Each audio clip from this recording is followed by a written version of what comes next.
Eh bien bonjour à tous, aujourd'hui quadruple avis. On a vu No Retreat, No Surrender, Top Gun, La La Land et Blackwater. Donc il y a du 4K, du téléchargement illégal, qualité pourrave et du Blu-ray standard.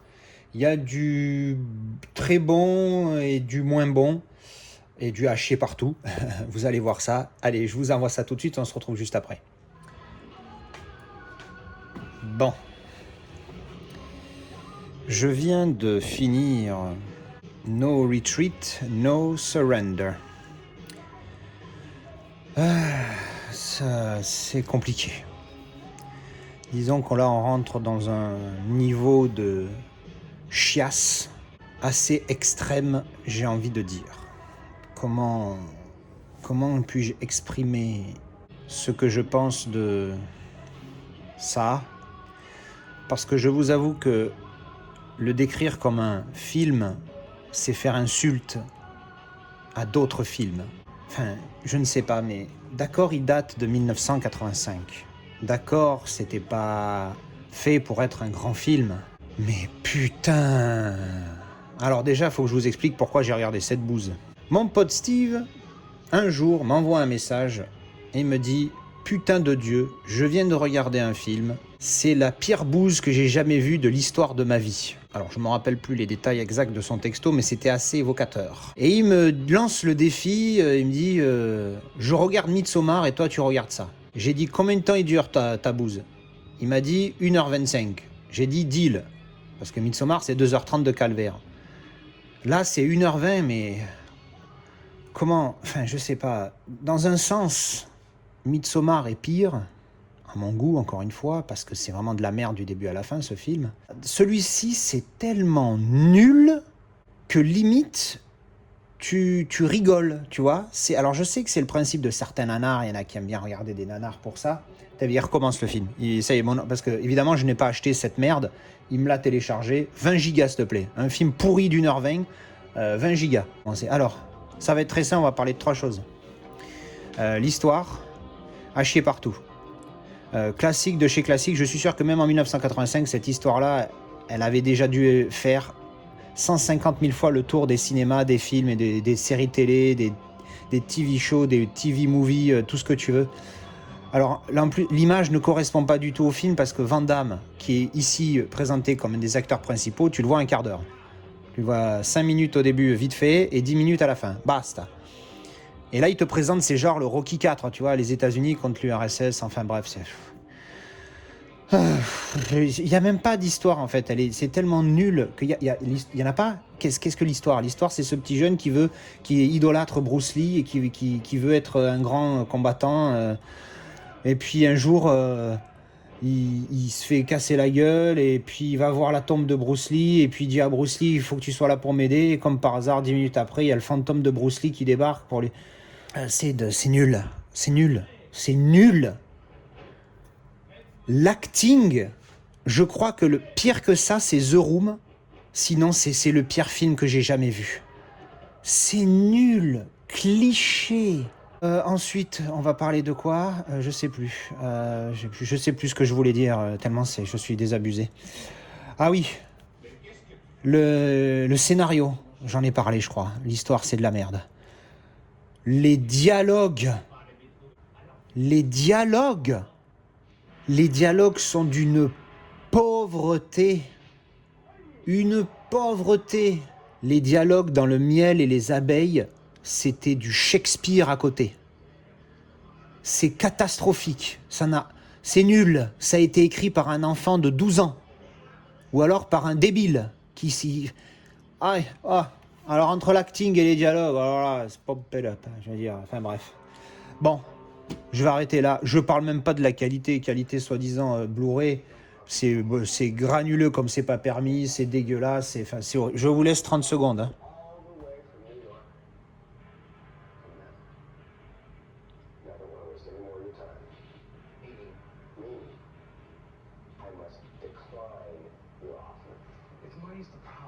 Bref, non, je vais pas. Voilà, c'est de la merde. Moi, c'est parce qu'on m'a forcé à le regarder d'une certaine manière. Ne perdez pas votre temps à regarder cette merdasse. Alors, je viens de terminer Blackwater avec notre ami JCVD Jean-Claude dit Van Damme, The Muscles of Brussels et Dolph Lundgren. Alors, pourquoi est-ce que j'ai pris ce film? Je crois que si vous voyez la jaquette, vous allez comprendre tout de suite en voyant ça. Évidemment, ce n'est malheureusement pas un film de sous-marin. Moi, j'ai vu le truc sous-marin, j'ai pris direct, j'ai même pas regardé. C'est en fait juste une histoire de terroristes qui veulent détourner de l'argent, machin, et puis les bad boys qui essayent de les arrêter. Bon, franchement, rien de spécial. Et du coup, on peut dire ça se passe dans un sous-marin parce que les mecs se fait incarcérer, on va dire. L'idée du film, c'est ça, au final. Ça part de là, c'est juste la variante par rapport à beaucoup d'autres films de terrorisme comme ça qui existent. Voilà, donc c'est un agent spécial apparemment.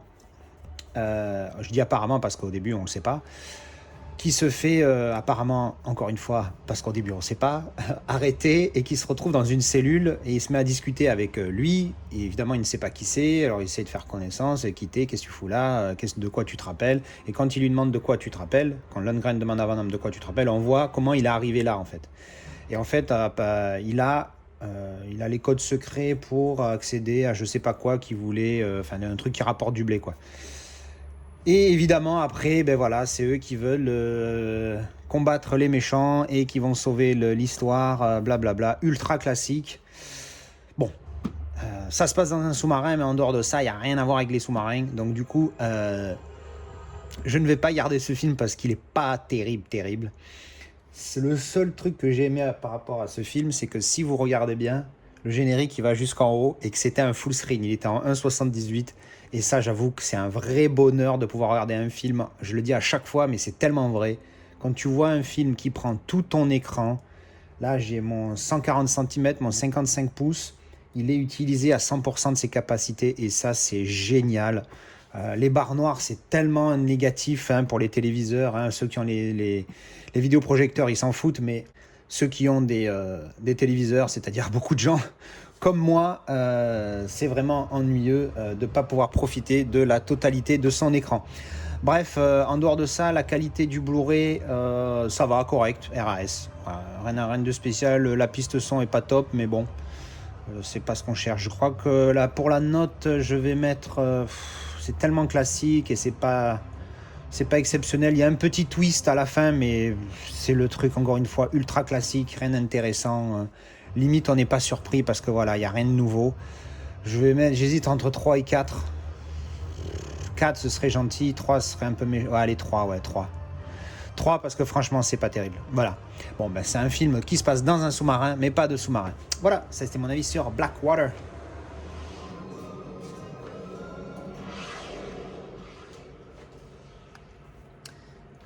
Alors, je viens de terminer Top Gun en 4K Ultra HD. Alors, je vais passer rapidement sur le film parce que bon, maintenant Top Gun, tout le monde connaît. Mais pour les ignorants qui n'auraient jamais vu ce film de 1985, si je ne m'abuse, grosso modo, c'est d'un pilote un petit peu, pas kamikaze, mais un petit peu foufou, qui doit vivre sur le nom de son père, qui était lui aussi un grand pilote, qui intègre une école de pilotes où il y a les 1% meilleurs pilotes de tout le pays. Alors évidemment, c'est un truc américain. Et donc, c'est son histoire de comment il va se développer dans cette école et est-ce qu'il va arriver à remporter le titre de meilleur pilote de la section. Bon, ça, c'est vite fait, le film. Voilà. Après, qu'est-ce que je pense du film? Bon, le film, j'adore. Je me suis régalé. Je pense pas qu'il mérite autant, mais j'ai envie de lui donner 8 parce que ce serait un petit 8. Voilà, c'est plus un 7,5 parce que c'est un bon film. Voilà, il y a une histoire d'amour au milieu, gentillette, il y a de l'action, il y a de l'amitié. Voilà, bon, c'est pas mal. Et puis c'est tellement un classique que c'est devenu voilà, le cliché exceptionnel des années 80 des films avec Tom Cruise et des mecs baraqués. Et là, je vais me permettre de citer Jocelyn du Discord qui m'a dit, quand j'ai partagé le fait que j'allais regarder ce film, il m'a marqué. C'est un film d'hommes, pour les hommes qui aiment les choses d'hommes, qui font beaucoup de bruit. Donc c'est vrai que c'est ultra cliché, mais c'est tellement ça, tu vois. Il rajoute ça bombe le torse et ça montre les grosses coucougnettes de bonhomme. Bon, voilà, il rajoute, après Top Gun, c'est presque un film porno gay soft. Des hommes torse nu transpirants se faisant des câlins virils. Alors ça m'a fait bien rigoler, c'est pour ça que je voulais vous lire ces petits messages. Mais c'est vrai que c'est ultra cliché. Mais à l'époque, quand il est sorti, c'était pas cliché du tout. C'était comme ça, c'était la norme. Et puis c'est devenu la référence dans ce genre-là. Mais c'est vrai que voilà, ça reste quand même assez cliché. Mais c'est du bon cliché pour le coup. Et puis surtout, c'est le classique, quoi. Alors, bon, ça c'est fait, le film, hein, évidemment, hein, pour ceux qui ne connaissaient pas, voilà, c'est dit. Pour ceux qui connaissaient, désolé. On va passer au plus important, pour le coup. Puisque, encore une fois, c'est pas un film que je découvre, c'est un film que j'ai vu et revu. Mais je l'ai beaucoup vu, je ne l'avais jamais vu en Blu-ray. Parce que je n'ai pas le Blu-ray, je n'avais que le DVD. Et j'ai attaqué direct avec le 4K. Premières impressions avant de switcher avec le Blu-ray pour faire un comparatif. Alors, très bon 4K, mais très granuleux. Oh putain, qu'est-ce que je déteste ça. Alors je n'ai pas activé mon ultra résolution sur mon téléviseur parce que ça amplifie le grain. Par contre, j'ai mis la réduction du bruit au max parce que c'est vrai que ça atténue un petit peu le grain qui zouk. Et ça me rend dingue. Alors c'est pas sur toutes les scènes, c'est sûr. Quelques scènes, surtout par exemple les scènes de combat aériennes. Les avions, bon, comme à la vitesse où ils vont, on fait pas trop gaffe, mais par contre on voit le ciel, ça granule dans tous les sens, ça gigote, c'est une horreur. S'il n'y avait pas ce grain dégueulasse, il serait magnifique, parce que les gros plans sur les visages, entre autres, ils sont superbes.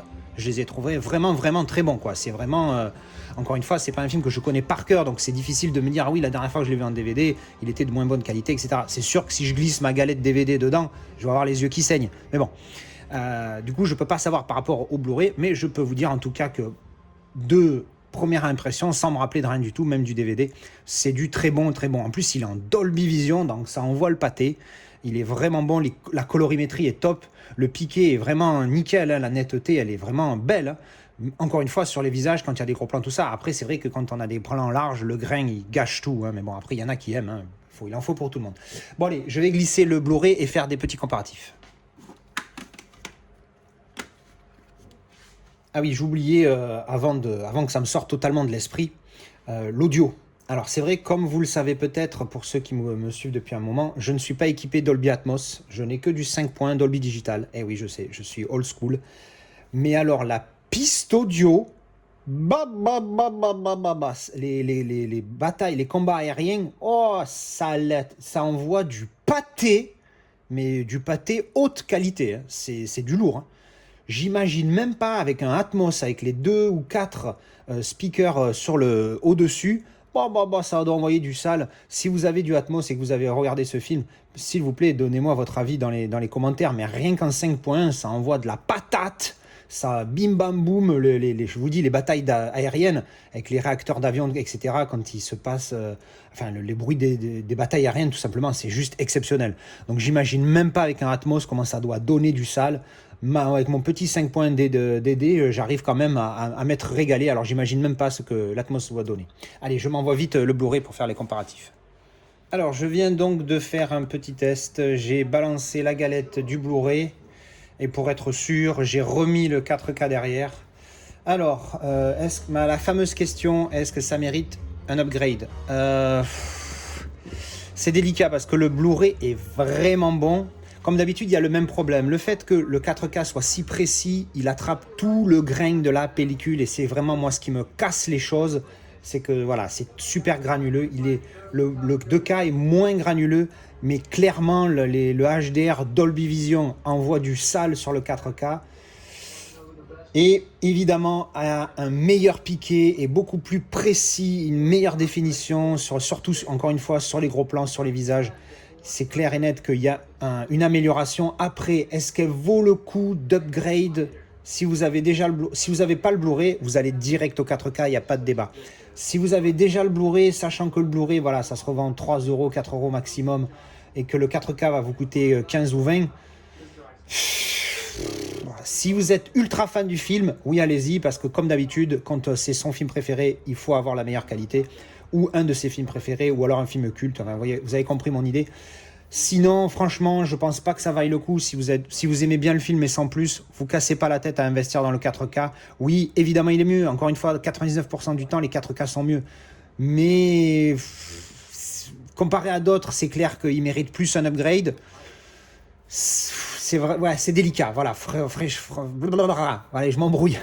Non, voilà, ça mérite un upgrade si vous êtes vraiment fan du film, parce que oui, le piqué est meilleur, le Dolby Vision, il envoie du sale, mais il fait ressortir le grain énormément. Donc si vous êtes anti-grain comme moi, c'est difficile. Mais j'avoue que je commence, entre guillemets, à m'y habituer, surtout qu'en plus celui-là, j'étais préparé. Hein. J'avais déjà vu des comparatifs, j'en avais entendu parler. Donc j'étais préparé au niveau granulosité. Je ne sais pas si ce mot existe, mais en tout cas, il devrait. Donc je sais pas, mais oui, il est bon. Et, hein, le 4K en Dolby Vision, encore une fois, ça fait la différence. Je pense qu'en HDR10+, ou en HDR10, il n'aurait pas été aussi intéressant, mais en Dolby Vision, je pense que vraiment, on sent l'apport du Dolby Vision qui est vraiment pas mal. Après, voilà, c'est comme d'habitude, hein, oui, ça sera meilleur. Celui-là est un vrai bon 4K, malgré cette improvement of the grain. Hein, désolé, hein, je me la joue Jean-Claude Van Damme, je ne me rappelle plus en français. Mais je sais pas, c'est vous qui voyez. Voilà. Allez, ben voilà, ça c'était mon avis pour Top Gun en 4K. Alors, je viens de terminer La La Land. Alors, celui-là, il m'a été vendu, il m'a été pas vendu. Moi, c'est clair que les comédies musicales, c'est pas du tout mon truc. Alors, quand j'en ai entendu parler, je me suis dit non, franchement, c'est pas pour moi, comédie musicale, ça m'intéresse pas, c'est pas mon délire. Mais, je dois avouer que, en plus des psychopathes de mon Discord, je dis bien évidemment psychopathe avec beaucoup d'amour, plus, et je dois l'avouer que c'est surtout lui qui m'en a convaincu de sa manière d'en parler, John, encore une fois, et oui, on va croire qu'on est partenaires dans la vie alors qu'on ne s'est jamais vu en vrai. Il m'en a fait une description qui m'a convaincu de lui donner une chance à ce film. Et il m'a dit tout simplement, il m'a dit, moi aussi je déteste, ou en tout cas je n'aime pas, je ne sais plus le terme qu'il a utilisé, je n'aime pas les comédies musicales, mais celui-là, franchement, je me suis régalé, blablabla. Et il m'avait aussi dit un truc du genre, la première heure c'est compliqué, mais après ça s'arrange. Pour le coup, je valide ce commentaire. Alors, vite fait, qu'est-ce que c'est l'histoire du film pour les gens qui ne connaissent pas du tout? Donc c'est Ryan Gosling et Emma Stone.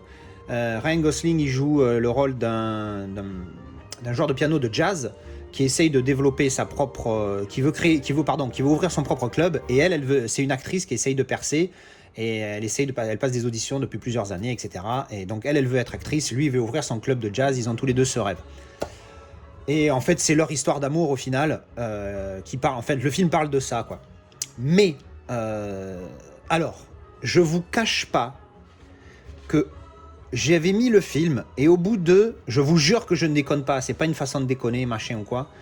Je regarde à combien de temps j'en suis. Ça faisait 2 minutes que j'étais dans le film, j'avais envie d'arrêter, j'en pouvais plus.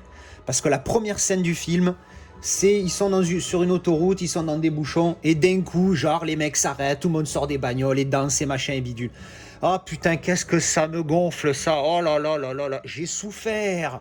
Je vous jure que le premier quart d'heure était une torture sans nom. Voire même la première heure, elle était nulle. Oh putain que c'est... Oh, je m'excuse. Hein. Au départ, j'étais parti, en regardant le film, pendant la première heure, je me suis dit, je vais faire 2 avis. Le premier, je vais le faire objectif, et je vais juste dire, voilà, mon avis objectif, c'est, je n'aime pas les comédies musicales, je ne peux pas juger. Et basta, j'allais m'arrêter là, et après, j'allais passer dans le côté subjectif, et j'allais le défoncer, le film. Mais en ayant vu le film en entier, et heureusement que John m'a insisté 2 fois pour me dire de bien aller jusqu'au bout, je me suis dit, allez, je vais jusqu'au bout. Alors effectivement, la première heure, c'est de la merde. Voilà. Alors là, je suis subjectif. La première heure, c'est dur. Voilà, c'est très dur. Je me suis fait chier sale. Et tous ces moments où ça chante et machin et trucs, oh là là là là, une torture. Alors après, si vous aimez les comédies musicales, c'est génial, vous allez vous régaler, franchement. Mais moi, c'est tellement pas mon truc. Ah, c'est une horreur. Vraiment, hein, j'exagère pas les mots. Hein, pour moi, c'est vraiment ce que je pense. J'en ai chié des briques. Hein, à chaque fois que ça chantait, je vous avoue que pour les premières 90 minutes, à chaque fois qu'il y avait une chanson, avance rapide. Ah non, j'ai dit, je pouvais pas. C'était pas possible. C'est pas possible. J'ai sauté. Alors après, on va me dire, oui, mais t'as manqué des trucs parce que dans les chansons, ils disent, ouais, mais non. Je suis désolé. Je peux pas. C'est une torture. C'est une torture. Bref. Qu'est-ce que j'ai aimé dans ce film? J'adore les comédies romantiques, quelles qu'elles soient, que l'histoire soit joyeuse ou triste. Ça me plaît. Donc quand j'ai vu que c'était une comédie romantique, je me suis dit, allez, on va voir, que ça finisse bien ou mal, je m'en fous. Enfin, je m'en fous. Évidemment, je suis comme tout le monde. J'aime bien quand ça finit bien. Mais bon, alors là, je vais pas vous dire si ça finit bien ou pas, sinon je vais vous spoiler. Alors après, ça peut finir bien pour des gens et finir mal pour d'autres. Hein. C'est chacun y voit sa midi à sa porte, comme on dit. Mais oui, j'adore les comédies romantiques, donc j'ai été attiré par cette histoire qu'il y a entre les deux. Tous les deux sont passionnés d'un truc en plus, qui est mon cas.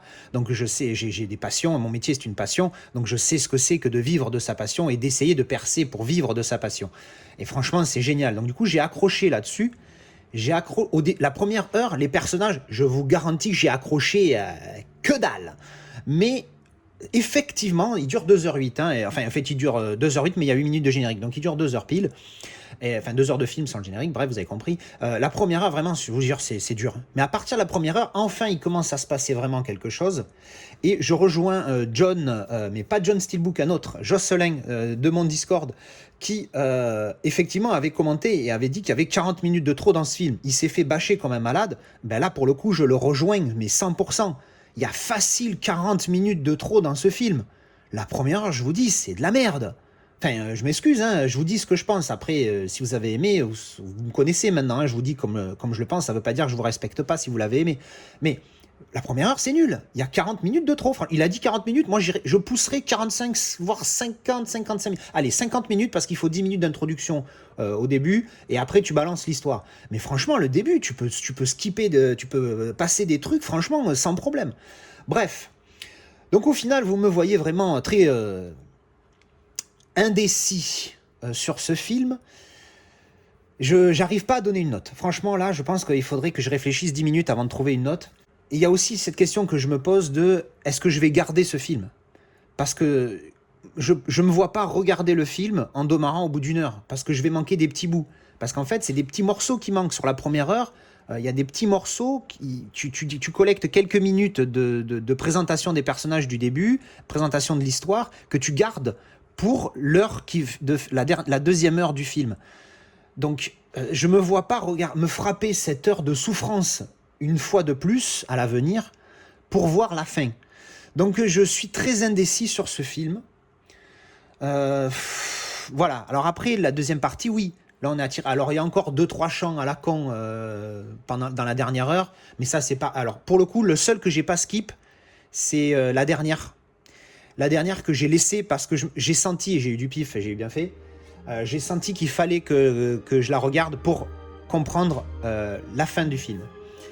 Petite précision aussi que j'ai beaucoup adoré le fait que lui, comme c'est un musicien de jazz et que j'adore le jazz, enfin j'aime beaucoup le jazz, je suis très attiré par le jazz, et en plus je me suis frappé Whiplash il n'y a pas longtemps. Ah oui, parenthèse, le prochain qui me compare Whiplash à ça, il quitte le Discord. Hein.